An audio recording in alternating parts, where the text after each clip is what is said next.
¿Qué tal amigos? En el video de hoy exploraremos uno de los experimentos mentales más emblemáticos y debatidos en el mundo de la filosofía moral durante las últimas décadas, el dilema del tranvía. Este escenario hipotético, que probablemente ya hayan escuchado antes, ha sido objeto de análisis y discusión en numerosas clases de ética y debates filosóficos. Personalmente, era un imperdible en alguna de mis clases de ética durante el semestre. En este video no solo abordaremos el dilema en sí, sino que también profundizaremos en su origen, los pensadores que lo popularizaron, sus diversas variantes y otros aspectos interesantes. Y antes de sumergirnos en este tema apasionante, quiero invitarlos a dejar su like y suscribirse al canal. Su apoyo es fundamental para que podamos seguir creando contenido de calidad y expandiendo el alcance de la filosofía a más personas. Ahora sí, adentrémonos en el dilema del tranvía y exploremos juntos este intrigante desafío ético. Imaginen la siguiente situación. Un tranvía avanza sin control por las vías y más adelante 5 personas están atadas a la vía, incapaces de escapar. Ustedes se encuentran junto a una palanca que, al accionarla, desviará el tranvía hacia una vía secundaria donde solo hay una persona atada. En este dilema, que puede parecer sacado de una película de suspenso, se plantea una pregunta moral fundamental. ¿Es justificable sacrificar una vida para salvar a 5? ¿Qué es lo correcto en esta situación? El dilema del tranvía nos coloca frente a una decisión angustiante. ¿Intervenimos y accionamos la palanca causando la muerte de una persona o nos abstenemos de actuar permitiendo que el tranvía siga su curso y mueran 5? Esta es la pregunta central del dilema. Una encrucijada moral nos obliga a confrontar la compleja distinción entre causar daño de una forma directa y permitir que ocurra un daño mayor por omisión. El dilema del tranvía nos enfrenta a un profundo conflicto ético. Por un lado, nos llama a maximizar el bienestar, a salvar la mayor cantidad de vidas posible, lo que se alinea con una perspectiva utilitarista. Por otro lado, nos confronta con el deber moral de no causar daño intencionalmente, con el principio ontológico de que matar está mal, incluso si es para un bien mayor. En esencia, el dilema del tranvía nos obliga a preguntarnos: ¿el fin justifica los medios? ¿O existen límites morales que no debemos traspasar incluso con la mejor de las intenciones? Utilizando técnicas de neuroimagen, el neurocientífico Joshua Greene ha observado algo fascinante. Cuando nos enfrentamos al dilema del tranvía, la decisión de intervenir y accionar la palanca activa áreas cerebrales relacionadas con las emociones. Por otro lado, la decisión de no actuar involucra áreas asociadas al razonamiento. ¿Por qué les cuento esto que no parece específicamente del área de la filosofía? Porque sugiere que el dilema del tranvía no es solo un problema de lógica o ética. Nuestras emociones juegan un papel crucial en la forma en que abordamos este conflicto moral, pese a que no están incluidas entre los factores del dilema original. Y esto nos lleva a una pregunta aún más profunda. ¿Cómo interactúan las emociones y la razón en la toma de decisiones morales? ¿Qué peso debemos dar a cada una de ellas al enfrentarnos a dilemas éticos como el del tranvía? ¿Qué pasa con el contexto, con la biografía de esas personas que están en la vía? ¿En qué afecta nuestra cultura en la decisión que tomaremos respecto de este dilema? Lo veremos más adelante en el video, pero parte de la popularidad de este dilema se debe a que, si bien es simple de enunciar, está lleno de variantes, cuestionamientos, críticas y ratificaciones. Parece ser que solo debemos elegir entre una o 5 vías, pero hay demasiados elementos implicados en una decisión moral más allá de la suma y la resta. El dilema del tranvía tiene una historia muy interesante. Fue introducido por la filósofa británica Philippa Foot en su ensayo de 1967, The Problem of Abortion and the Doctrine of Double Effect. Originalmente, el dilema no fue concebido como un problema aislado, sino como una herramienta para explorar la moralidad del aborto y otros conflictos éticos complejos. Foot utilizó el dilema del tranvía para ilustrar la doctrina del doble efecto, un principio que distingue entre las consecuencias intencionadas de una acción y aquellas que, aunque previsibles, no son deseadas. Según esta doctrina, podría ser permisible realizar una acción que tenga un efecto secundario negativo siempre y cuando el objetivo principal sea moralmente bueno y el malo no sea intencionado y a la vez proporcional al beneficio. Por ejemplo, la doctrina del doble efecto permite justificar la quimioterapia a pesar de sus efectos secundarios negativos, ya que cumple con las condiciones que explica Philippa Foot. La intención principal es buena, curar el cáncer, y los efectos secundarios, aunque lamentable, no son intencionados y se consideran proporcionales al beneficio obtenido. En simple, son como los efectos secundarios de un medicamento que busca curar una enfermedad. Nota al pie, aquí explico la doctrina del doble efecto en un minuto, pero es uno de esos temas que merecen un video en sí. En el contexto del dilema del tranvía que introduce Philippa Foot, la doctrina del doble efecto podría justificar desviar el tranvía para salvar a 5 personas, a pesar de que la muerte de una persona en la vía alternativa sea una consecuencia previsible pero no deseada. La intención principal en este caso sería salvar vidas y la muerte de una persona sería un efecto secundario lamentable pero no intencionado.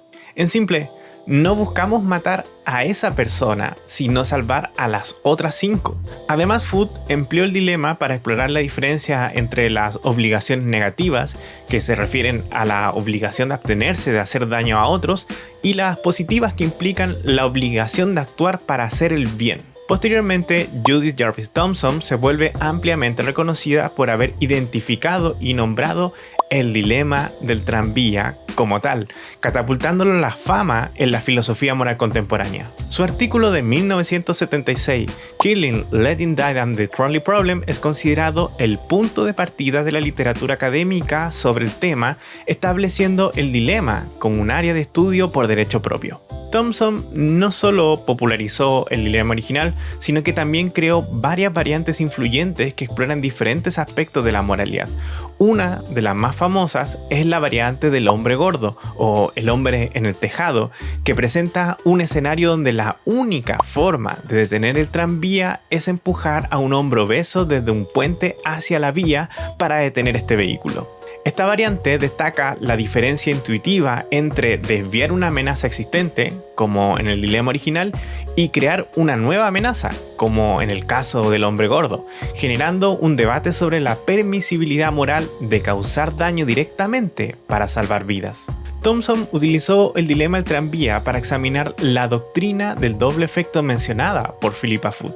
La académica argumentó que la doctrina del doble efecto puede ayudar a distinguir entre los escenarios donde la acción es permisible, como desviar el tranvía, y aquellos donde no lo es, como empujar al hombre gordo. Thomson también introdujo el concepto de extensión distributiva para analizar el dilema del tranvía. Este concepto se aplica al caso del tranvía donde el espectador no provoca que algo sea una amenaza a personas que no lo serían de otra manera, sino que hace que una amenaza que ya existe para muchos lo sea para menos. Thomson argumenta que no se exige moralmente que dejemos que una carga descienda de la nada sobre 5 cuando podemos hacer que descienda sobre 1 en su lugar. La extensión distributiva permite organizar que algo que de todas formas hará daño se distribuya de manera que dañe a menos personas. En simple, no estamos obligados a hacer el mal, pero en caso de que un mal sea inevitable, este debería hacer el menor daño o distribuirse a la menor cantidad de personas.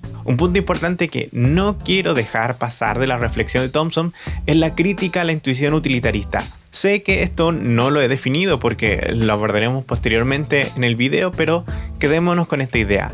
Para el utilitarismo, el bien se entiende como el mayor placer para la mayor cantidad de personas. En el ejemplo del tranvía sería salvar la vida de los 5 sujetos por sobre la del tipo que está solo. A través de la variante del hombre gordo, Thomson desafió la intuición utilitarista que podría llevar a la conclusión de que siempre es moralmente correcto maximizar el bienestar general, incluso si eso implica sacrificar a un individuo. Thomson demostró que aunque la mayoría de la gente está dispuesta a desviar el tranvía para salvar a 5 personas, la mayoría se resiste a la idea de empujar al hombre gordo, lo que sugiere que hay otros factores además de las consecuencias que influyen en nuestros juicios morales. Es decir, para la gente parece ser diferente la idea de dejar que el tranvía pase sobre una persona que empujar a un hombre gordo a la vía para frenarlo, siendo que en ambos casos la premisa parece ser la misma: 5 vidas por sobre una. Thomson sostiene que el hombre gordo tiene derecho a no ser lanzado a la vía. Posteriormente, muchos otros filósofos han levantado la mano y comentado el dilema del tranvía hasta la actualidad. Mencionar incluso los aportes de los más relevantes implicaría extendernos demasiado, pero no puedo dejar de lado las críticas de Peter Unger, que en simple dice que los factores psicológicos son más relevantes al dilema del tranvía que el problema moral mismo. Unger ideó una variante del dilema del tranvía que nos hace cuestionar cómo factores aparentemente irrelevantes pueden influir en nuestros juicios morales. Imaginen esta escena. El tranvía desbocado se dirige hacia las 5 personas, pero esta vez al desviarlo no solo se salvarían sus vidas, sino que el tranvía impactaría con otro que a su vez se precipitaría colina abajo hacia el jardín de un hombre que duerme plácidamente en una hamaca, causándole la muerte. Unger observó que las personas son menos propensas a aprobar esta acción que la del dilema original, aunque las consecuencias sean las mismas: salvar a 5 personas a costa de una. ¿Por qué esta diferencia? Según Unger, la clave está en que el hombre del jardín no parece estar involucrado en la situación inicial. Las personas sienten que matarlo no es juego limpio, aunque esta involucración no debería ser un factor relevante desde un punto de vista moral. Como les comentaba, parece que nos hace sentir mal y de este modo modifica nuestro juicio ético el que se involucre a alguien que no tenía nada que ver con el accidente que el hecho de pasarle por arriba con el tranvía a una persona que está en las vías. No tengo mucho tiempo para dedicarle a Unger, pero vale la pena leerlo para el debate sobre el dilema del tranvía. Argumenta en contra de la distinción hacer y permitir, que introduce la doctrina del doble efecto y a la vez articula otros dilemas complejos con múltiples cursos de acción para desafiar nuestras intuiciones morales. El dilema del tranvía, además de ser un rompecabezas moral, es una herramienta pedagógica increíblemente útil. En mis clases de ética y filosofía, y estoy seguro de que muchos profesores coinciden conmigo, el dilema del tranvía siempre genera debates y nos ayuda a explorar diferentes teorías éticas y sus aplicaciones en la vida real. Pedagógicamente hablando, el dilema del tranvía conecta conceptos abstractos como utilitarismo o deontología con situaciones concretas que los estudiantes pueden imaginar y debatir. En lugar de quedarnos en la teoría, el dilema nos obliga a bajar a tierra y a enfrentarnos a elecciones morales difíciles. Nota al pie. Preparando este video me encontré con un paper llamado Trolleology, ¿de quién es el dilema del tranvía? Aquí el autor sostiene que no es Philippa Foot quien ideó el dilema, sino que sus raíces son más lejanas y se encuentran en dos juristas alemanes, Hans Belzel y aún antes Karl Engich. Como siempre les comento, estas son las discusiones académicas que nos alejan del objetivo del video, pero son esos típicos casos como el de si Avicena con el ejemplo del hombre flotante sostuvo las tesis de Descartes varios siglos antes. Habría que discutir si el dilema de los juristas alemanes es el mismo o si son similares, porque entonces habría que agregar otros problemas como el de la tabla de Carneades por ahí en el siglo III a.C. o algunos comentarios al Talmud por parte del rabino Abraham Yeshua Karelitz. En simple, para todos los efectos de este video, el dilema del tranvía es de Philippa Foot, porque incluso la doctrina del doble efecto se puede remitir al pensamiento de Santo Tomás de Aquino. Ahora que tenemos cierta noción sobre de qué va el dilema del tranvía, viene lo que podría ser lo más importante, su reflexión ética. Como se está volviendo tradición en mis videos, hablar sobre ética implica un curso en sí, así que nos conformaremos con ciertas nociones generales sobre las teorías morales más importantes en el abordaje del dilema del tranvía. Antes de todo, ¿por qué dilema? El dilema del tranvía es un dilema porque nos obliga a elegir exclusivamente entre dos opciones, específicamente entre alternativas malas. Comencemos con examinar el dilema del tranvía desde una postura consecuencialista.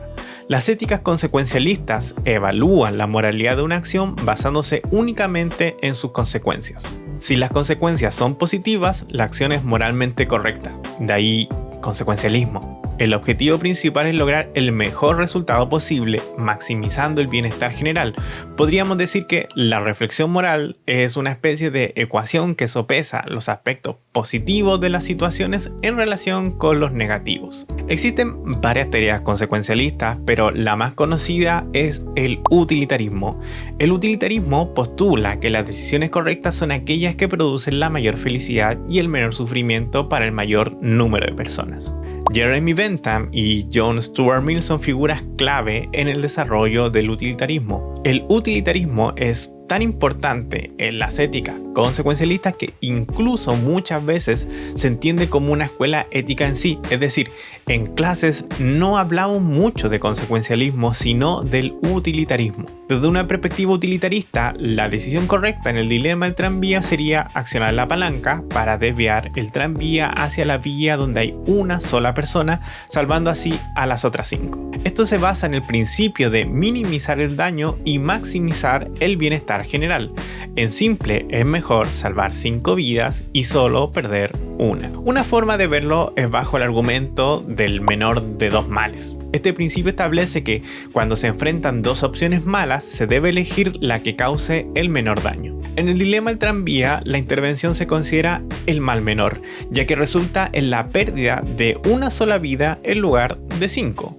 Podríamos decir que el menor de los males es la otra cara de la moneda del mayor de los bienes. Aquí podemos recordar a Judith Jarvis Thomson, quien ideó la variante del hombre gordo para desafiar las intuiciones utilitaristas. Aunque desde una posición utilitarista se debería empujar al hombre gordo para salvar a las 5 personas, la mayoría de la gente se resiste a esta acción. Si el utilitarismo está en lo correcto respecto de que lo que busca la moral es el mayor bien para el mayor número de personas, no habría una diferencia sustancial entre empujar a un gordito a las vías para frenar un tranvía que el hecho de jalar una palanca y que el mismo vehículo pase sobre una persona. Lo anterior lleva a la siguiente línea de reflexión ética, la deontología. La deontología o ética del deber, cuyo máximo exponente es Immanuel Kant, se centra en el deber y las reglas morales universales sin importar las consecuencias, es decir, está en la otra vereda moral respecto del utilitarismo. Para un deontólogo, la moralidad reside en el cumplimiento del deber que se deriva de la razón y es aplicable a todos los seres humanos en todo momento y lugar. Por ejemplo, siempre decir la verdad es un deber moral, un principio para un deontólogo que no se puede transar incluso si al decirla nos lleva a la cárcel o cualquier otro tipo de consecuencias negativas tanto para nosotros como para la sociedad. En el contexto del dilema del tranvía, la deontología plantea preguntas sobre cuáles son nuestros deberes concretos.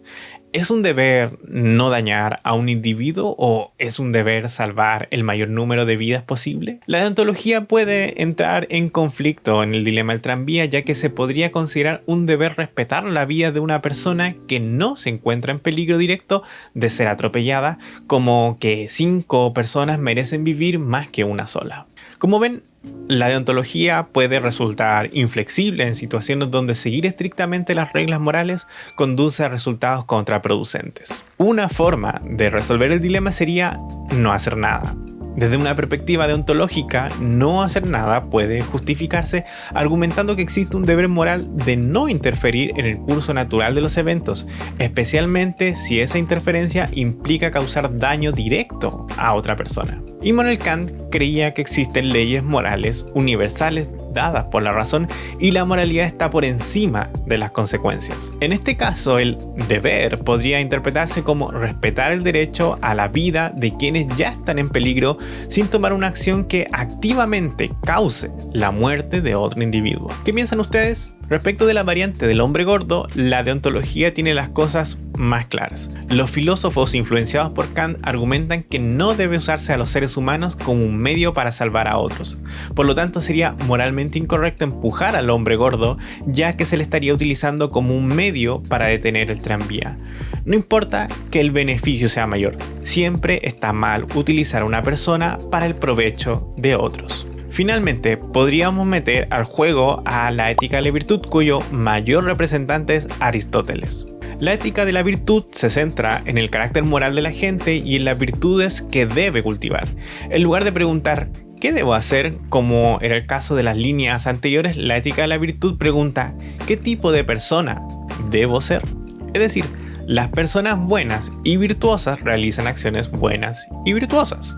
Las virtudes incluyen la honestidad, la justicia, la compasión, la generosidad, la prudencia y la valentía, entre muchísimas otras. Una acción es moralmente correcta si es la que realizaría una persona virtuosa en esas circunstancias. No se trata de evaluar las acciones por sus resultados o por si siguen una regla inflexible, sino que el tipo de persona determina el tipo de acción. Por ejemplo, salir a trotar para un deportista es algo bueno y esperable, poco sorprendente.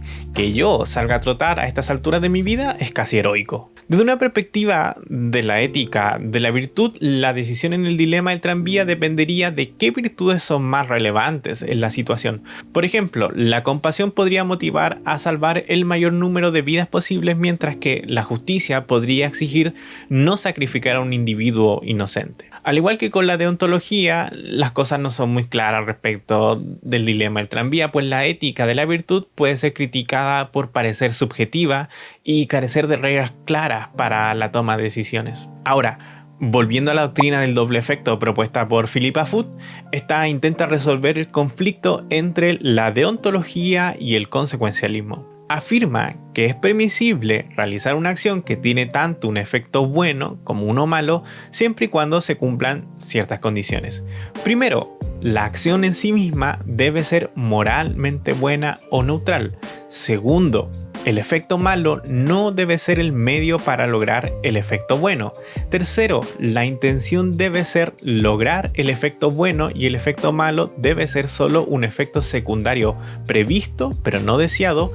Y cuarto, debe haber una razón proporcionalmente grave para permitir el efecto malo. En el escenario original del tranvía, accionar la palanca podría justificarse bajo la doctrina del doble efecto, ya que la intención es salvar a las 5 personas y la muerte de la persona en la vía secundaria es un efecto secundario no deseado. Sin embargo, en la variante del hombre gordo, la doctrina del doble efecto podría prohibir empujar al hombre, ya que su muerte es el medio directo para salvar a los demás. Es decir, en el primer caso se busca salvar vidas cuando el efecto secundario es la pérdida de una, y en el segundo caso lo que se busca directamente es acabar con una vida para salvar a las demás. Más allá de las grandes líneas de reflexión moral, hay muchos otros factores que están involucrados en el dilema del tranvía. Por ejemplo, la discusión sobre la omisión versus la acción. Este argumento se basa en la distinción entre hacer y permitir. Se considera que permitir que un daño ocurra es menos malo que hacer activamente un daño, incluso si el resultado final es el mismo. No desviar el tranvía implica permitir que mueran 5 personas, mientras que desviarlo implica hacer que muera una persona. También tenemos la ausencia de responsabilidad directa. Quienes abogan por no intervenir argumentan que la situación inicial no es obra suya y por lo tanto no tienen la obligación moral de alterar el curso de los acontecimientos. La responsabilidad de la situación recae en quien dejó a las personas en la vía, no en el observador. Pero también tenemos la responsabilidad por omisión. Este argumento sostiene que si se tiene la capacidad de prevenir un daño mayor, existe la obligación moral de hacerlo. Ignorar la situación y permitir que mueran 5 personas es una forma de negligencia moral, especialmente cuando se puede actuar para salvar más vidas. Esto es muy parecido a la omisión de auxilio.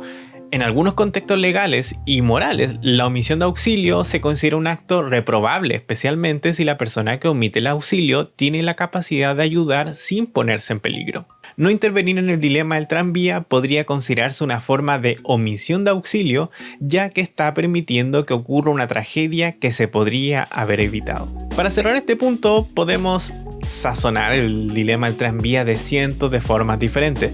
Y quizá por aquí va la crítica de Peter Unger. Podemos contextualizar el dilema sosteniendo que las 5 personas son criminales condenados a muerte, mientras que en la otra vía se encuentra la Madre Teresa de Calcuta. Podemos pensar que tenemos una pistola apuntando a nuestra cabeza y debemos sí o sí tomar una decisión.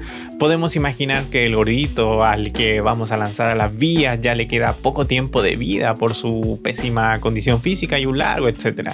Créanme, Como profesor de ética he escuchado las variantes más rocambolescas por parte de mis alumnos. Es por esto que Unger sostiene que, más allá de nuestros principios morales, el dilema del tranvía saca a relucir nuestros sesgos, nuestras emociones y nuestros prejuicios. Si lo importante es un principio moral, poco importa que el que esté en la vía sea nuestro familiar, pero en la decisión de una persona, el hecho de que sea parte de nuestra familia tiene un peso importante. ¿Salvaríamos la vida de 5 personas a costa de la de nuestra madre o de un hijo? ¿Actuaríamos de la misma forma estando solos frente al dilema que si hay un grupo de gente observándonos? En conclusión, el dilema del tranvía no tiene una solución única, sino que es una herramienta que pone de manifiesto las tensiones y contradicciones entre las diferentes teorías éticas. No hay una respuesta fácil o universalmente aceptada al dilema, y cada teoría ética ofrece una perspectiva diferente sobre cómo abordar estos desafíos morales. El análisis del dilema del tranvía a través de las lentes de estas teorías éticas nos ayuda a comprender mejor la complejidad de la toma de decisiones morales y a reflexionar sobre nuestros propios valores y principios. Es una especie de espejo que nos ayuda a comprender cuáles son nuestras intuiciones morales. Un ejercicio que parece simple, pero a medida que lo rumiamos se vuelve cada vez más complejo. El dilema del tranvía es como una caja de Pandora de situaciones éticas. Cada variante nos revela un aspecto distinto de cómo tomamos decisiones morales. Siempre recordaré aquella clase donde una alumna me dijo: no tiene sentido pensar en este dilema, nunca conduciré un tranvía. Pero, ¿qué pasa cuando la decisión no es sobre un tranvía, sino sobre un algoritmo que debe elegir a quién salvar en un accidente? Ahí está el verdadero dilema. No se trata de si estamos al volante de un tranvía o jalando una palanca, sino de entender cómo pensamos sobre el bien y el mal. La alumna tenía razón en que probablemente nunca conducirá un tranvía, pero esa no es la cuestión. Lo importante es que todos los días debemos tomar decisiones que reflejan nuestra ética, desde elegir qué compramos hasta cómo reaccionamos ante un dilema moral. Y es aquí donde el dilema del tranvía se vuelve tan relevante.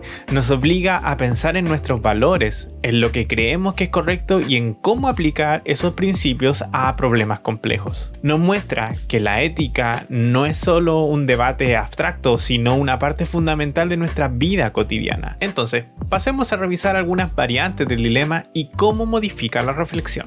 La primera y más conocida es la del hombre gordo o el hombre del tejado. Esta variante, propuesta por Judith Jarvis Thomson, plantea un escenario en el que, al igual que en el dilema original, un tranvía descontrolado se dirige hacia 5 personas. Sin embargo, la única forma de detener el tranvía es empujar a un hombre obeso desde un puente hacia la vía, sacrificando su vida para salvar a las otras 5. Esta variación destaca la diferencia intuitiva entre desviar una amenaza existente y crear una nueva amenaza, generando un debate intenso sobre la permisibilidad moral de causar daño directamente para salvar vidas. La mayoría de las personas que aprueban accionar el interruptor en el escenario original desaprueban empujar al hombre gordo. Esto ha llevado a buscar una distinción moral relevante entre ambos casos. Una diferencia clave es que en el primer caso no hay una intención clara de dañar a nadie, mientras que en el segundo el daño está directamente ligado al intento de salvar a las otras 5. Nota al pie. Mi profesor de ética en la universidad nos ponía el ejemplo de que íbamos a explorar una cueva y que un gordito se quedaba atorado en la entrada, así que la única forma de salir era ponerle dinamita y hacerlo explotar. En esencia, es el mismo ejemplo anterior. Quizá cada profesor de ética tiene que desarrollar su variante personal, así como un trago de autor. Tenemos también el dilema de la vía en bucle. En esta variante, similar al problema original, un tranvía se dirige hacia 5 personas y es posible desviarlo a una vía distinta donde hay un solo hombre gordo. Sin embargo, más allá del hombre gordo, la vía se encamina de vuelta hacia los otros 5. Si no fuera por la presencia del hombre gordo, pulsar el interruptor no salvaría a los otros 5. En este caso, la muerte de uno forma parte necesaria del plan para salvar a los otros 5. Algunos argumentan que al no actuar se estaría utilizando a las 5 personas para salvar al hombre gordo, ya que el tranvía se ralentizaría al impactar con ellas, no manteniendo el ímpetu suficiente para alcanzar al hombre gordo. Como ven, una variante con algo de imaginación. También tenemos el ya mencionado dilema del hombre del jardín. Propuesto por Peter Unger, este escenario plantea que para salvar a 5 personas es posible desviar el tranvía haciéndolo colisionar con otro tranvía que luego descarrilará y se precipitará colina abajo atravesando una carretera hasta el jardín de un hombre que duerme en su hamaca resultando muerto. Unger argumenta que las personas son menos propensas a aprobar esta acción que desviar el tranvía en el escenario original, incluso si las consecuencias son las mismas. La única diferencia importante es que el hombre del jardín no parece particularmente involucrado en el problema. También tenemos la variante de la esperanza. En esta versión, el sujeto se encuentra en un puente sobre la vía con 2 botones a su alcance. El primero sirve para cambiar el raíl del tren hacia una vía en la que matará a una persona. El segundo botón sirve para hacer descarrilar el tren con un 50% de posibilidad de matar a todas las personas y un 50% de posibilidad de salvarlas a todas. ¿Cómo afectan las probabilidades a nuestro juicio moral? Otra variante que ocupo siempre en clases es la del trasplante de órgano. Este escenario, similar al dilema del tranvía, plantea si sería moralmente permisible sacrificar a una persona sana para trasplantar sus órganos a 5 pacientes que necesitan urgentemente un trasplante para sobrevivir. Este problema destaca la tensión entre el utilitarismo, maximizar el bienestar general, y los derechos individuales, el derecho a la vida. Es un gran desafío para aquellos que argumentan que siempre es mejor salvar a 5 vidas al costo de una. Ahora quiero enunciar algunos ejemplos concretos en los que el dilema del tranvía ha sido, de un modo u otro, de utilidad. Encontré varios ejemplos y áreas, pero me sería imposible abarcarlas todas. Partamos por la ética de los algoritmos, que es un tema que juega de local en este canal. Uno de los desafíos más apremiantes en el desarrollo de vehículos autónomos es cómo programarlos para que tomen decisiones éticas en situaciones de emergencia. El dilema del tranvía se convierte en una herramienta crucial para explorar estos escenarios. Por ejemplo, ¿qué debe hacer un vehículo autónomo si debido a un fallo en los frenos debe elegir atropellar a un grupo de peatones o desviarse y poner en peligro la vida del pasajero? El MIT Media Lab creó una plataforma llamada Moral Machine para recopilar las opiniones del público sobre las decisiones que deberían tomar los vehículos autónomos en escenarios inspirados en el dilema del tranvía. Los datos recopilados revelaron diferencias significativas en las preferencias éticas entre distintos países y culturas.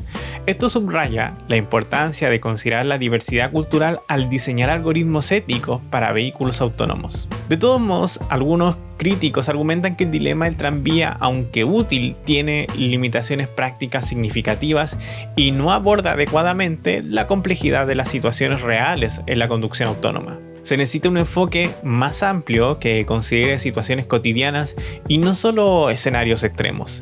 Además, la aplicación directa del dilema del tranvía a la inteligencia artificial puede llevar a soluciones reduccionistas.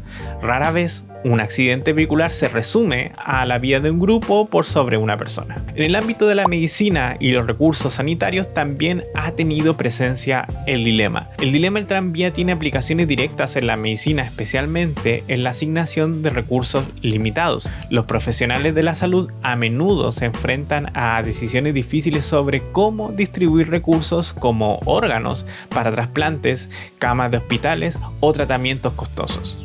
Un ejemplo claro es la elección entre financiar un medicamento que salva X vidas y otro que salva Y vidas, lo cual presenta una variación del dilema del tranvía. Estas decisiones no implican matar directamente a nadie, pero tienen implicaciones de vida o muerte. Aquí en Chile, por ejemplo, recuerdo que en el debate sobre el plan Auge, un elemento muy importante era decidir sobre si la salud pública debía centrarse en las enfermedades más comunes que afectan a un gran número de ciudadanos o por otra parte las menos comunes y más costosas que afectan a una minoría de la población que de otro modo no tendría forma de financiarse. Respecto de las políticas públicas y desarrollo económico, también tenemos ejemplos.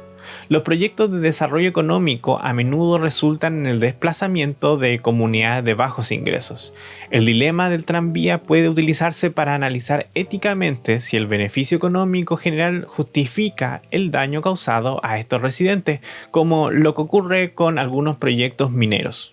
Un ejemplo real de esto ocurrió en junio del 2003 cuando se desvió un tren de carga fuera de control hacia un área residencial de bajos ingresos en Commerce, California, para evitar daños mayores en otras áreas. Este incidente ilustra cómo las decisiones en situaciones de crisis a menudo implican sacrificar a un grupo para proteger a otro. Como dice Droz, a veces la realidad supera la ficción. También podemos hablar de la tecnología bélica y decisiones en guerra. En la tecnología bélica, muchos filósofos consideran que la tecnología actúa como una barrera entre el acto y el resultado, lo que permite tomar decisiones basadas en la lógica y el utilitarismo, escogiendo siempre la opción del mal menor. Esta separación extrema entre el acto y la consecuencia se observa en el uso de drones donde el enemigo puede ser deshumanizado. Se están creando nuevas técnicas para utilizar la conciencia humana en estos casos y se emplean dilemas como el del tranvía para clasificar las respuestas estándar de la gente e introducirlas en el desarrollo de inteligencias artificiales. Esto plantea preguntas sobre la ética de delegar decisiones de vida o muerte a las inteligencias artificiales. No podemos dejar fuera la investigación en psicología moral y neurociencia. La investigación en psicología moral ha utilizado el dilema del tranvía para explorar el Dual Process Model of Thinking que distingue entre el System 1, pensamiento rápido, automático y emocional, y el System 2, pensamiento lento, cognitivo y deliberativo. Los juicios deontológicos basados en el deber se asocian con el System 1, mientras que los juicios utilitaristas basados en las consecuencias se asocian con el System 2. Estudios de neuroimagen han demostrado que diferentes áreas del cerebro se activan al tomar decisiones en dilemas del tranvía. Cuando se oprime el botón, se activan las zonas del cerebro relacionadas con las emociones, mientras que si no se oprime el botón, intervienen las zonas del cerebro relacionadas al razonamiento. La investigación también ha explorado cómo los factores contextuales y culturales influyen en los juicios morales. Por ejemplo, las personas que viven en culturas interdependientes pueden ser más reacias a sacrificar a una persona debido a la importancia de mantener una reputación positiva y evitar la responsabilidad por la acción. Si ustedes llegaron a este video por voluntad propia buscando el dilema del tranvía en YouTube, es porque el experimento ha trascendido los círculos académicos y es parte de nuestra cultura popular. No son pocos los memes que hicimos en filosofía y humor respecto a este tema. Incluso, como pueden ver, tengo aquí un juego de mesa muy divertido que jugamos de vez en cuando con esta temática. Podríamos decir que el dilema se ha integrado en diversas manifestaciones culturales, desde la literatura y el cine hasta la televisión y los videojuegos. Quizá la serie que lo popularizó más fue The Good Place. Esta serie utiliza el dilema del tranvía como un dispositivo narrativo central en varios episodios. Los personajes que se encuentran en el más allá se enfrentan a la tarea de encontrar un camino hacia la bondad y el dilema del tranvía se convierte en una herramienta para explorar la ética y la toma de decisiones morales. Chidi Anagonye, un profesor de filosofía moral, lidera las discusiones sobre el dilema, participando incluso en una representación física del mismo con resultados cómicos y sangrientos. El dilema del tranvía también ha aparecido en otras series de televisión como The Unbreakable Kimmy Schmidt y Orange is the New Black, demostrando su capacidad para generar interés y reflexión en audiencias diversas. La inclusión del dilema del tranvía en estas series no es casual. Su estructura simple pero profunda permite a los guionistas explorar temas complejos como el utilitarismo, la deontología y la responsabilidad moral de una manera accesible y entretenida. Si bien el dilema del tranvía ha demostrado ser una herramienta útil para explorar la ética y la toma de decisiones morales, también ha sido objeto de críticas significativas debido a su simplificación artificial y falta de contexto. Durante todo el video parece como que yo fuera un gran fan de este experimento mental, pero la verdad es que no me gusta mucho. Es un infaltable en una clase de ética, pero entre más reflexiono sobre él, más inconforme me siento. Veamos algunas críticas generales que se le han hecho. La primera línea de crítica es la simplificación excesiva de la complejidad moral. Este ejemplo reduce la complejidad de las situaciones morales reales a un conjunto limitado de variables. En la vida real, las decisiones éticas rara vez se presentan como opciones binarias con consecuencias predecibles. Factores como las emociones, las relaciones personales, las obligaciones sociales y las posibles consecuencias a largo plazo a menudo influyen en nuestras decisiones. Es anormal encontrarnos con dilemas morales en la vida porque toda situación suele ser compleja. Además, el dilema del tranvía típicamente descontextualiza la situación, omitiendo información relevante sobre las personas involucradas, sus historias y sus derechos. Por ejemplo, el dilema no considera si las 5 personas en la vía tienen antecedentes criminales o si la persona en la vía alterna es un científico que está a punto de descubrir una cura para una enfermedad. Esta falta de contexto puede llevar a conclusiones simplicistas y poco realistas. Casi siempre que pongo este ejemplo en clase, los alumnos preguntan o especulan sobre las circunstancias del evento y los involucrados, mostrando que la reflexión ética implica muchos otros factores y que si la situación no los contempla, solo acorralamos a los alumnos a elegir entre 1 o 5 vidas. Junto a lo anterior, en el mundo real, las consecuencias de nuestras acciones son a menudo inciertas y difíciles de predecir. El dilema del tranvía, en cambio, presenta un escenario en el que las consecuencias son claras y predecibles. Esta falta de incertidumbre puede distorsionar nuestra percepción de los riesgos y beneficios de las diferentes opciones. En el mundo real, las personas pueden entrar y salir de las vías, luchar por sus vidas, traicionarse, etc.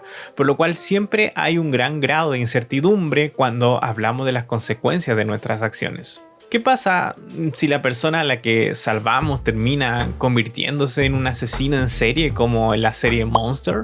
En general, las decisiones morales son difíciles porque, como dice Gandalf, ni el más sabio conoce el final de todos los caminos.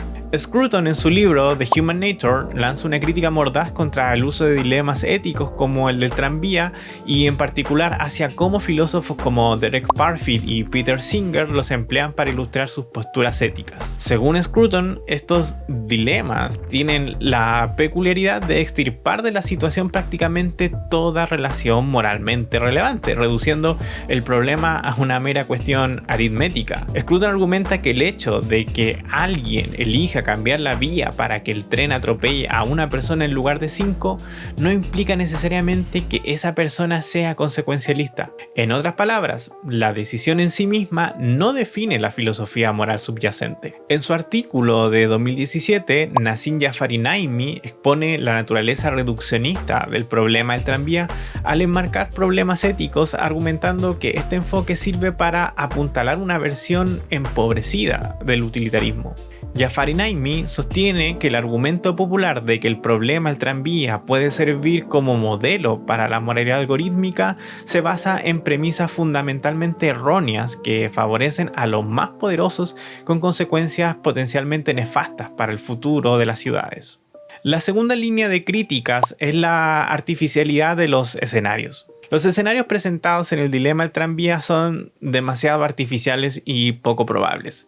Es raro encontrarse en una situación en la que uno deba elegir directamente entre sacrificar una vida para salvar a otras 5. Esta artificialidad puede hacer que las respuestas de las personas al dilema no sean representativas de cómo se comportarían en situaciones reales. Es decir, Más que un dilema moral, se reduce a una suma y resta de beneficios hipotéticos. Es como cuando realizamos acciones morales en un videojuego. No nos afectan de verdad y por lo mismo no son representativas de nuestras verdaderas creencias. Algunos argumentan que el dilema del tranvía es un ejercicio filosófico abstracto que tiene poca relevancia práctica para la toma de decisiones éticas en el mundo real. Las situaciones a las que nos enfrentamos en la vida cotidiana suelen ser más matizadas y complejas que los escenarios simplificados del dilema del tranvía. Recuerdo un profesor de historia que siempre nos recriminaba este punto. Además, los participantes en estudios sobre el dilema del tranvía pueden ser conscientes de que están siendo observados y pueden ajustar sus respuestas para presentarse de una manera más favorable. Este sesgo de selección puede distorsionar los resultados y hacer que no sean generalizables a la población en general. Es decir que cuando estamos siendo evaluados o encuestados, solemos ser más éticos que en la vida real o en las decisiones concretas. Muchos diríamos que devolveríamos un dinero que recibimos por error si es que nos preguntan, pero en la práctica fingiríamos que no pasó nada. La tercera línea de críticas son las limitaciones en la aplicación de principios éticos. El dilema del tranvía a menudo enfrenta al utilitarismo, la idea de que debemos maximizar la felicidad general, con la deontología, la idea de que debemos seguir ciertas reglas morales independientemente de las consecuencias. En el dilema del tranvía, el utilitarismo puede sugerir que debemos sacrificar una vida para salvar a otras 5, mientras que la deontología puede prohibirnos causar daño intencionalmente a otra persona. Este conflicto entre principios éticos puede hacer que el dilema sea difícil de resolver, sino irresoluble. El dilema del tranvía no proporciona una guía clara sobre cómo establecer prioridades entre diferentes valores y principios éticos. Por ejemplo, ¿cómo debemos equilibrar el valor de la vida humana con el valor de la autonomía individual? ¿Cómo debemos considerar las obligaciones especiales que podemos tener hacia ciertas personas como nuestros familiares o amigos? Es decir, más allá de la historia que nos cuentan, no hay ningún fundamento moral significativo por parte del ejemplo. Incluso algunos críticos argumentan que el dilema del tranvía puede ser utilizado para racionalizar decisiones inmorales. Al presentar un escenario en el que debemos elegir entre dos males, el dilema puede hacernos sentir que estamos justificados para tomar una decisión que, de otro modo, consideraríamos inaceptable. Por ejemplo, existe el principio moral de que nadie está obligado a hacer el mal, pero en el dilema estamos obligados a decidir por una u otra vía. La cuarta línea de críticas va por el lado de la influencia de factores psicológicos y emocionales. Los estudios han demostrado que las personas son más reacias a causar daño directamente a otra persona que a permitir que ocurra un daño. Esta aversión al daño personal puede explicar por qué la mayoría de las personas aprueban accionar un interruptor para desviar un tranvía hacia una persona, pero reprueban empujar a alguien frente al tranvía para salvar a otras 5. Es decir, el dilema se explica más desde la psicología que desde la ética. También la forma en que se presenta el dilema del tranvía puede influir en las respuestas de las personas. Por ejemplo, si el dilema se presenta en términos de vidas salvadas en lugar de vidas perdidas, las personas pueden ser más propensas a aprobar el sacrificio de una. Las emociones también pueden desempeñar un papel importante en las respuestas al dilema del tranvía. Las personas altamente sensibles experimentan de otra forma la empatía o el miedo y pueden ser más propensas a tomar decisiones no utilitarias. Finalmente, podemos tomar las críticas de las consideraciones culturales. Las investigaciones sugieren que las respuestas al dilema del tranvía pueden variar según la cultura. Por ejemplo, algunas culturas pueden ser más propensas a enfatizar la importancia de la armonía social y evitar acciones que puedan causar conflicto, incluso si eso significa sacrificar algunas vidas. Si el objetivo de la ética es la reflexión acerca de principios universales en el actuar humano en relación con el bien, entonces el dilema del tranvía no es tan útil al final de cuentas, porque deja ver más que nada variaciones culturales más que principios universales. De hecho, La mayoría de los estudios sobre el dilema del tranvía se han realizado en culturas occidentales, lo que puede limitar la generalización de los resultados a otras culturas. Es importante tener en cuenta las posibles diferencias culturales al interpretar los resultados de estos estudios. Por ejemplo, en el accidente nuclear de Fukushima 1, muchos bomberos japoneses dieron su vida para evitar una catástrofe mayor para la sociedad. ¿Es esto esperable en sociedades más individualistas como las occidentales? ¿Cómo afecta esto al dilema del tranvía? El dilema del tranvía es un experimento mental que ha generado un debate fructífero sobre la ética y la moralidad. Si bien hay muchos ejemplos y experimentos mentales que se han desarrollado a lo largo de la historia de la filosofía, creo que este en particular será el que se asociará con nuestra época. A pesar de sus limitaciones, este dilema nos obliga a reflexionar sobre la complejidad de la toma de decisiones morales y a cuestionar nuestros propios valores. Su aplicación en la cultura popular y en situaciones de la vida real demuestran su relevancia en el mundo actual y, sin querer queriendo, se ha convertido en un instrumento de difusión y sociabilización de la reflexión filosófica. El análisis del dilema del tranvía nos muestra que no existen respuestas fáciles a las preguntas éticas. La decisión de accionar o no la palanca dependerá de la perspectiva ética que se adopte, de la ponderación de los diferentes argumentos y de la influencia de factores psicológicos como la intuición y el razonamiento deliberativo. A mi parecer, y más allá del objetivo principal de Philippa Foot al enunciarlo, el dilema del tranvía no está diseñado para tener una solución definitiva, sino para provocar la reflexión y el debate sobre la dificultad de resolver dilemas morales. Es un campo de batalla de diferentes teorías morales, es un experimento que se salió de control. Además, paradójicamente, el dilema del tranvía nos invita a considerar la importancia del contexto y las emociones en la toma de decisiones morales. La investigación en psicología moral sugiere que nuestras intuiciones morales pueden estar influenciadas por factores que no son necesariamente relevantes desde un punto de vista ético, como la forma en que se presenta el dilema o la proximidad emocional que sentimos hacia las personas involucradas. Esto nos lleva a cuestionar la validez de nuestros juicios morales y a buscar una comprensión más profunda de los factores que influyen en nuestras decisiones. Curiosamente, lo que omite este dilema se vuelve cada vez más relevante en la reflexión moral. En última instancia, el dilema del tranvía nos recuerda que la ética no se reduce a la aplicación de reglas o leyes, sino que implica un proceso complejo de reflexión, análisis y diálogo tanto personal como social. Pero el verdadero dilema ético el día de hoy es si, una vez visto este video, es reprochable no dejar un like, un comentario y la suscripción al canal para que siga creciendo y así llegar a más personas con la filosofía y las humanidades. Da para pensar. Sin otro particular, me despido para reencontrarnos en el siguiente video. Adiós.